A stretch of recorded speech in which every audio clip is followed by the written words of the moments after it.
meus consagrados, vamos iniciar mais uma semana debaixo da graça do Senhor Jesus Cristo e sejam muito bem-vindos aqui ao canal do Fire Live. Estamos aqui hoje trazendo uma palavra para vocês sobre aonde está firmado o nosso coração. Mas antes da gente iniciar, essa palavra, essa conversa, eu vou fazer uma oração, E então, vamos lá. Senhor Jesus, eu oro pela vida que está por trás dessa câmera, eu oro para que o Senhor venha estar com ela neste momento, esteja abençoando tanto ela quanto a sua família e que nada venha acontecer que venha impedir ela ouvir essa mensagem. Que essa mensagem venha ser audível, entendível e que ela venha compreender tudo debaixo da tua graça. Amém. Vamos lá, gente? Então, para iniciar essa semana, vamos voltar lá para o Velho Testamento, vamos ler uma passagem do profeta Isaías, localizada no livro de Isaías, capítulo 36. Bom, essa história ela me chamou muito a atenção em um dos meus devocionais. Vou dizer assim, uns devocionais aleatórios que eu faço no dia? Então, pois é, essa passagem ela me chamou muita atenção. E vamos pegar um pouquinho da nossa juventude, nosso olhar jovem para o mundo hoje. Muitas coisas eu vejo muitos jovens, assim, às vezes localizando tal tópico em Novo Testamento, mais sobre os evangelhos. E às vezes eu vejo poucos falarem sobre o velho. Eu não costumo ver tanto assim no dia a dia. E quando eu li essa passagem, ela me chamou a atenção porque me veio muito à mente sobre aonde está firmado o nosso coração. E nem eu sabia que uma mensagem dessa talvez poderia ser extraído desse trecho aqui que eu vou ler. E bom, no capítulo 36 do livro de Isaías, se inicia falando sobre o rei Senaqueribe, o rei da Assíria, o grande governador daquela época de um grande império, o Império Assírio. E, bom, a Síria, naquele tempo, ela havia atacado todas as cidades ao redor de Judá, provavelmente já tinham atacado até mesmo alguns territórios de Israel, e agora a próxima cidade seria Judá. Então, eles estavam todos naquela tensão, naquela pressão de que, meu Deus, tem um exército enorme se aproximando e o que vamos fazer? Porque, Judá era isso daqui perto do grande império da Assíria, que já era algo assim tenebroso naqueles tempos. E bom, pulando para o versículo 4, que já introduz a mensagem de hoje, diz um trecho onde o comandante do exército assírio direciona para o rei Ezequias, que diz assim: assim diz o grande rei, o rei da Assíria, em que você tem baseado a sua confiança. Você diz que tem estratégia, força militar, mas não passam de palavras vazias. Em que você confia para se rebelar contra o rei da Assíria? Pois veja, agora você está confiando no Egito, aquela cana esmagada, que fura a mão de quem nela se apoia. Assim é o faraó, o rei do Egito, para todos aqueles que neles dependem. E bom, só abrindo um parêntese aqui, é muito interessante a gente ouvir isso sobre o Egito, porque lá atrás, lá nos tempos onde o povo hebreu estava sendo escravizado, quando vieram as pragas, o Egito naquele tempo era um reino muito forte, muito fortificado. Então a gente tem uma visão de tipo assim, caramba, que coisa doida, Hoje o Egito é comparado a nada, assim, nesse tempo aqui do rei da Assíria. E a gente pode ver também muita provocação de Senaqueribe ao rei Ezequias, ao rei de Judá. E continuando no versículo 7, ele destaca isso. E se você me disser, no Senhor, o nosso Deus, confiamos, não são dele os altares que Ezequias removeu, dizendo a Judá e a Jerusalém: vocês devem adorar aqui diante deste altar. Agora vamos pegar realmente o contexto da mensagem que lemos agora para o nosso tema. Bom, no versículo 7, principalmente, ele destaca que Ezequias, não adianta você falar ao povo que confia no Senhor, sendo que foi os altares do Senhor que você removeu de toda a cidade. Vamos pegar um pouquinho do contexto histórico lá atrás e vamos colocar em prática como se fosse na atualidade. Vamos dizer que durante na cidade havia espalhado vários altares aleatórios, e o povo falava, vamos adorar a Deus aqui, vamos, sabe, algo desorganizado de qualquer maneira. Pois é, Ezequias, quando ele assumiu o reinado, ele removeu tudo isso e deu uma ordem ao povo. A partir de hoje, o povo de Judá e de Jerusalém irá adorar a Deus somente no templo, somente no único, no único templo.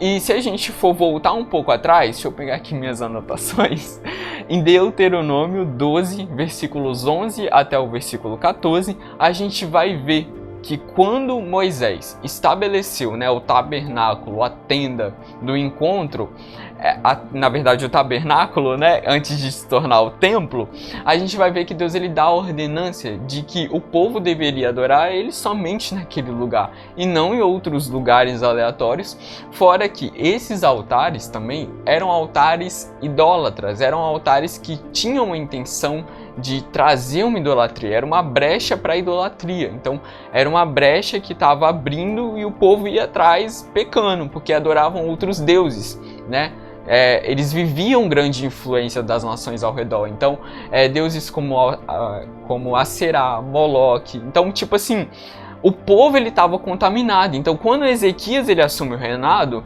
ele não teve um reinado igual o de Davi, mas ele teve um reinado que teve princípios que reforçavam isso,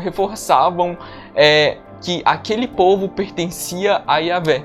Então isso é muito interessante, porque Senaqueribe ele é muito astuto. Então ele já chega apontando a Ezequias: não adianta você falar que você confia no Senhor, porque esses altares que você removeu foram altares que o Senhor estabeleceu, sabe? Mas Senaqueribe não sabia de nada. Senaqueribe não tinha essa dimensão de adoração a Deus. Então ele estava falando isso justamente para confrontar. Então o que eu quero falar com vocês hoje é no que o nosso coração realmente está firmado. Porque se o coração de Ezequias estivesse firmado em algo líquido, provavelmente só depois desse argumento do rei assírio, ele já ia ficar tipo assim, meu Deus, vamos nos entregar, não só ele, mas também o povo. Porque aqui, continuando um pouco abaixo, nos versículos 11, destaca que Eliaquim, Sebna e Joa disseram ao comandante: por favor, fale com a gente, com os servos, em aramaico e não em hebraico. E quando ele fala isso, é justamente quando o comandante do exército inimigo, ele começa a falar em hebraico para todo o povo ouvir. Então não é somente Ezequias que está sendo confrontado, é todo o povo de Judá e de Jerusalém. Todo o povo que está perto lá naquele encontro, naquela reunião que eles estão tendo ali, é confrontado. E também é tentado, porque o comandante ele destaca aqui nos versículos abaixo que se eles se rendessem, eles teriam, vamos supor assim, uma vida boa em nova terra, e prometeu isso, prometeu aquilo. Então ele começou a prometer coisas, começou a entregar, tipo, mas se vocês se entregar, se vocês deixarem Ezequias de lado, Jerusalém de lado, lá a gente vai te oferecer isso. Mas aqui mesmo destaca que seria provavelmente seria, como se fosse um engano, Com certeza seria um engano. Eles não iam levar um povo, de outra nação para a terra deles e simplesmente deixar lá no bem melhor. Claro que não, claro que isso não ia acontecer. Ia ser provavelmente algum exílio que eles iam enfrentar. Mas a reação do povo me chamou muita atenção, porque me trouxe muito aprendizado também sobre isso. Porque o povo, ouvindo tudo isso, o povo simplesmente ficou em silêncio. Todos ficaram em silêncio, todos não disseram uma só palavra e ficou por isso mesmo. E o que isso pode nos trazer como aprendizado? Quando Davi deixou seu reinado para Salomão, veio Salomão e logo depois veio Roboão, aí veio a divisão do reino. Roboão não foi tão fiel a Deus como Davi, então teve um reino dividido. E se a gente for pegar para pensar todos os reis que vieram, teve reis, principalmente em Judá, que era da genealogia de Davi, teve reis bons e teve reis ruins. Os reis bons, que adoravam o Senhor e tinham princípios firmados no Senhor, levavam o povo à mesma coisa, a adorar a Deus, a ter princípios, sabe, como eu posso dizer a palavra correta, ai meu Deus, escapou, mas eles tinham, qual o nome? Influência, eles influenciavam o povo a adorar a Deus, então eles estavam influenciando uma geração. E os reis ruins, eles influenciavam mais pro lado ruim. Então, tipo assim, quando a gente pegar esse contexto, a gente vai ver que quando tinha um rei idólatra, o povo automaticamente se tornava também idólatra. Porque, tipo, poxa, o rei, o cabeça do povo, o nosso líder é idólatra, então por que eu vou estar aqui igual um besta? Não. Claro, entende? Então o povo era influenciado a isso.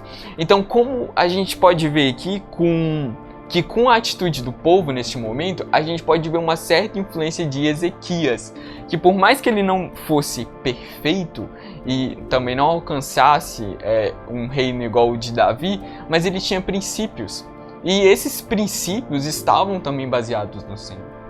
Então, colocando um pouco aqui mais abaixo, andando mais um pouquinho, a gente vai ver, né, essas ameaças que eles sofreram, mas que eles não reagiram por um lado ruim, eles simplesmente ignoraram. E quando os mensageiros retornam para o palácio, né, para passar a Ezequias todas as informações, acontece o extraordinário que explodiu a minha cabeça. O que eu fiquei assim, abismado de estar lendo isso, porque até os dias de hoje, por mais que tenha acontecido milhares de anos atrás, até os dias de hoje pode reverberar em nosso coração. Quando o rei Ezequias, capítulo 37, perdão. Quando Ezequias soube disso, ele rasgou as suas vestes, vestiu-se de pano de saco e entrou no templo do Senhor. Cara, vamos pegar agora um rei. Ezequias, um rei. Ele simplesmente ouvindo isso, rasgou as suas vestes reais. Sabe, tipo, rasgou as suas vestes reais. Não eram vestes comuns, eram vestes reais. Ezequias rasga suas vestes reais e se veste de pano de saco. Ele se submeteu a uma posição, tipo assim, ele se humilhou. Ele não se humilhou perante o povo, ele se humilhou perante Deus. Ezequias, ele se veste de pano de saco, ele se humilha. E depois que ele se vestiu assim, ele envia o administrador do palácio, né? E os chefes, os sacerdotes, todos vestidos de pano de saco também, ao profeta Isaías e diz assim a Isaías: hoje é dia de angústia, de repreensão e de vergonha, como quando uma criança está pronta para nascer e não tem forças para dar à luz. Talvez o Senhor, o seu Deus, ouça as palavras do comandante do campo, a quem o Senhor, o rei da Assíria, enviou para zombar do Deus vivo. E que o Senhor, o seu Deus, o repreenda pelas palavras que ouviu. Portanto, ore pelo remanescente que ainda sobrevive. Quando os oficiais de Ezequias viram Isaías, este lhe respondeu: digam ao seu senhor, ou seja, ao rei Ezequias: assim diz o Senhor, o Deus dos exércitos, não tenha medo, Ezequias, das palavras que você ouviu, das blasfêmias que os servos do rei da Assíria falaram contra mim. Porei nele um espírito para que, quando ouvir certa notícia, volte para sua própria terra, e ali farei com que seja morto a espada. Então, quando o comandante do campo soube que o rei da Assíria havia partido de Laques, retirou-se ao encontro do rei lutando em outra cidade, lutando contra a cidade de Líbina, segundo a Bíblia diz, né? E Senaqueribe, nesse trecho, ele é informado que o rei Tiraka, que era o rei da Etiópia na época, ele tá indo, né, para a Síria, lá para a cidade, para a cidade de Nínive lutar. Então, Senaqueribe, ele retorna imediatamente, cumprindo, né, o que Deus falou por meio de Isaías. Isso é a primeira promessa que se cumpre. Então, logo em seguida, nos versículos 14 em diante, nos versículos 14 até o versículo 20, destaca a oração de Ezequias. E, cara, a oração de Ezequias, ela borbulhou no meu coração. Sim, cara, não tem como você não se emocionar, porque em todo tempo eu me coloquei em lugar, sabe? No lugar de Ezequias, eu tentei imaginar com a mente de Ezequias. E só pra gente parar pra refletir um pouco, o que a gente vive hoje com Deus é completamente diferente do que eles viveram lá atrás. Primeiro, o véu não havia se rasgado, então o livre acesso que hoje temos por meio de Cristo ainda não havia se concretizado, então eles viviam algo que a gente hoje não vai saber muito bem como que é, entende? Então, primeiro que eles não tinham esse livre acesso, então acho que era um pouco mais complicado as coisas, talvez a visão deles com Deus também talvez fosse um pouco diferente, mas a oração de Ezequias, assim, me tocou muito. Primeiro também por estar no Velho Testamento, depois de Davi, eu nunca tinha visto um rei assim orar desta forma, se colocar nesse lugar. E Ezequias, ele diz, depois que ele recebeu as cartas, depois que ele recebeu a carta e leu, né, ele subiu ao templo do Senhor e abriu-se diante do Senhor. Ou seja, provavelmente Ezequias ele fez o que não era tão comum de se fazer, ele se rasgou diante de Deus no templo.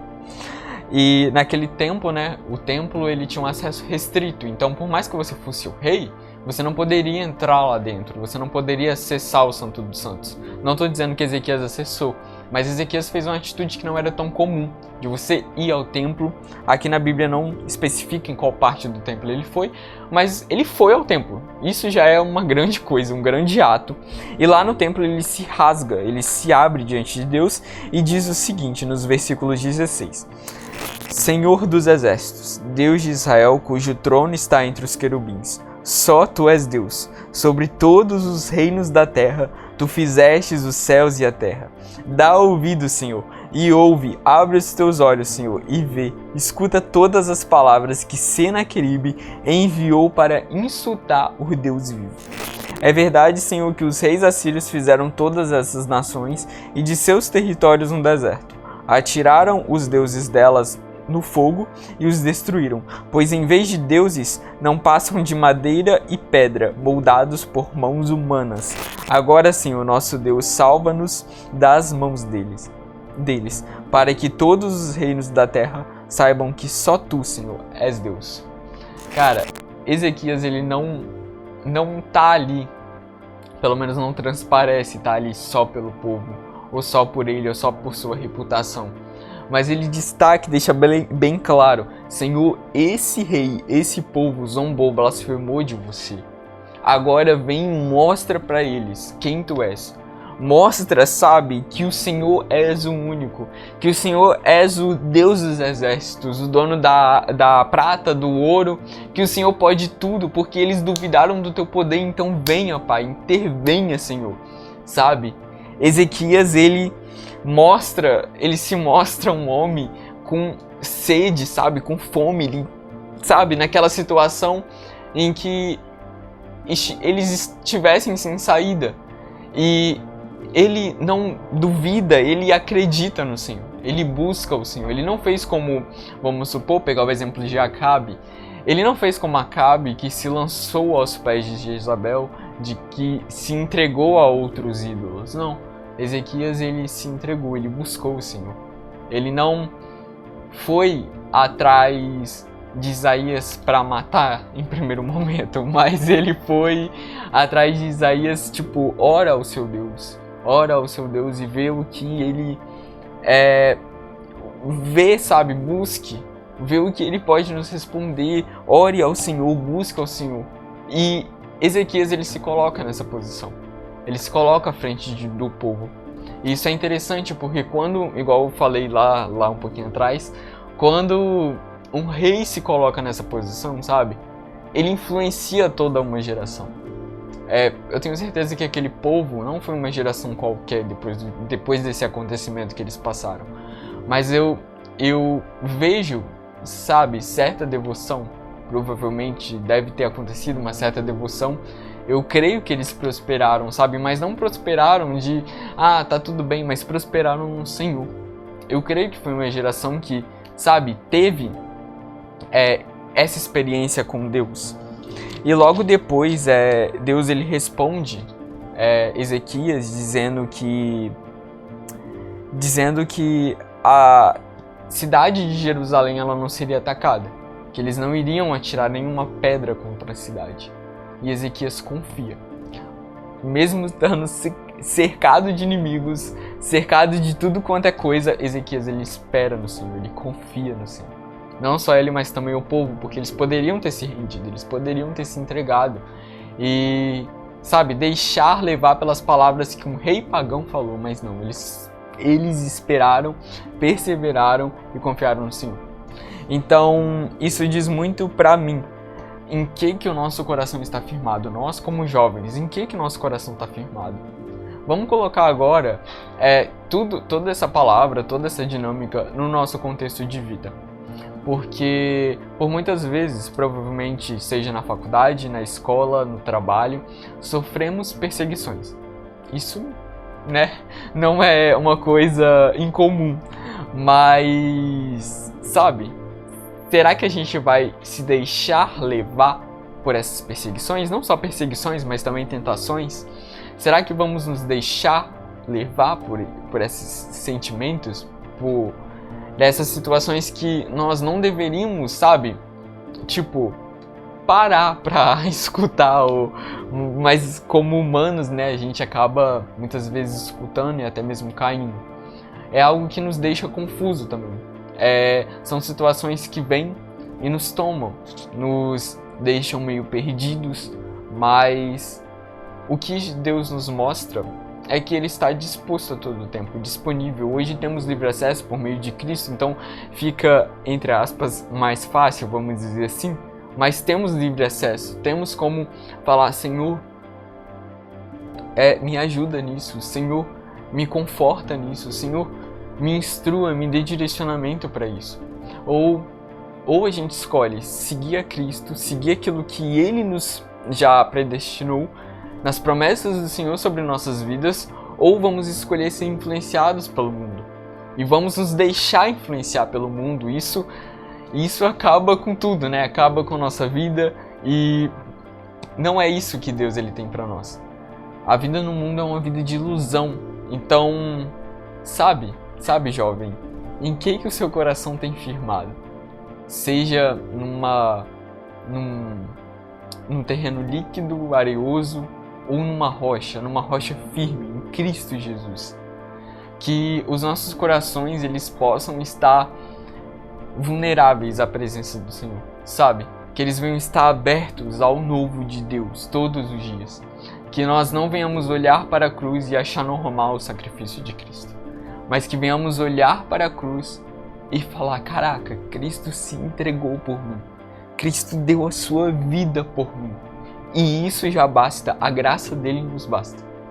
Esse ato, não existe um ato milagroso maior do que esse, não existe um ato de fé, não existe um ato que demonstre mais a existência de Deus do que a entrega, a morte, a crucificação e a ressurreição de Cristo por nós.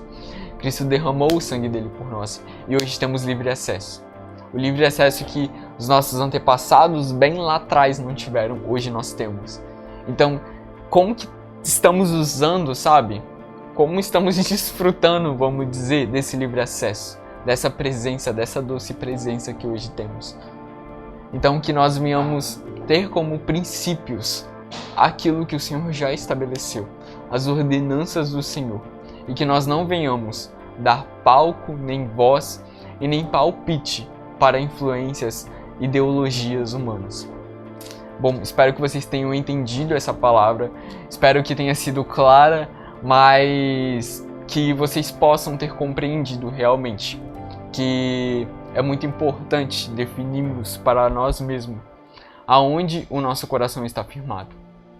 Bom, eu não sei de onde você fala, mas deixa aqui nos comentários de onde você está vendo esse vídeo, né? E também, se você tiver alguma dúvida ou algum testemunho para nos contar, coloca aqui nos comentários, vai ser muito interessante, vai ser muito dinâmico também ler testemunhos, né? Ou referências, né? Que vocês também já tiveram sobre isso.